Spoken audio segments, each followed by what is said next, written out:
એક દિવસ જ્યારે ડોવાલ લાહોરની એક મજાર પાસેથી પસાર થઈ રહ્યા હતા ત્યારે એક લાંબી દાઢીવાળો વૃદ્ધ વ્યક્તિ તેની પાસે આવ્યો. તેણે અત્યંત ધીમા અવાજે ડોવાલને કહ્યું કે તું હિન્દુ છે? ડોવાલ તો મુસ્લિમના વેશમાં હતા અને વર્ષોથી એ જ ઓળખ સાથે ત્યાં રહેતા હતા. તેથી આ સાંભળીને તેઓ સ્તબ્ધ થયા. તેમણે તરત જ બચાવ કરતાં કહ્યું, ના, હું હિન્દુ નથી, હું તો મુસ્લિમ છું. એ વ્યક્તિએ કહ્યું કે તે કાન વિંધાવ્યા છે. મુસ્લિમો કાન વિંધાવતા નથી, માત્ર હિન્દુઓ જ વિંધાવે છે. ડોવાલ આ સાંભળીને વિચારમાં પડી ગયા. તેમને કંઈ સમજાય નહીં. ત્યાં જ તે વ્યક્તિ કહ્યું, મારી સાથે આવો. ડોવાલને થયું કે જો આ વ્યક્તિ બૂમાબૂમ કરશે તો લોકો જાણી જશે, એટલે તેની વાત માનવા સિવાય કોઈ છૂટકો ન હતો.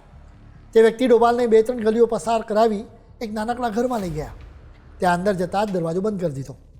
તેમણે ફરી ભારપૂર્વક કહ્યું કે તું હિન્દુ છે. ડોવાલે ફરી નકારમાં માથું નુણાવ્યું. એટલે તે વ્યક્તિ બોલી, હું ફરીથી કહું છું કે આ રીતે માત્ર હિન્દુઓ જ કાન વિંધાવે.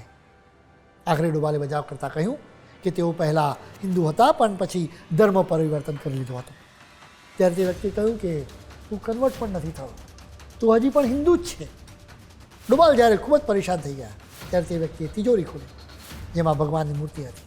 તેણે કહ્યું કે હું પોતે હિન્દુ છું, મારા પરિવારના તમામ સભ્યોની હત્યા કરાઈ, માત્ર હું જ બચ્યો છું. હવે લોકો મને મજારના ઓલિયા બાબા માને છે અને હું પણ મુસ્લિમ બનીને જ રહું છું. હકીકતમાં અજીત ડોવાલ ઉત્તરાખંડના ગઢવાલથી આવે છે, જ્યાં તે સમયે પુરુષોમાં પણ કાન વિંધાવાની પ્રથા હતી. પેલા વૃદ્ધે ડોવાલને સલાહ આપી કે તું તારા કાનની પ્લાસ્ટિક સર્જરી કરાવી લે, નહીં તો તું અહીં મોટી મુશ્કેલીમાં મુકાઈ જઈશ. ધુરંધર ડોવાલના પાકિસ્તાનમાં જાસૂસીના અનેક જાણીતા કિસ્સા છે.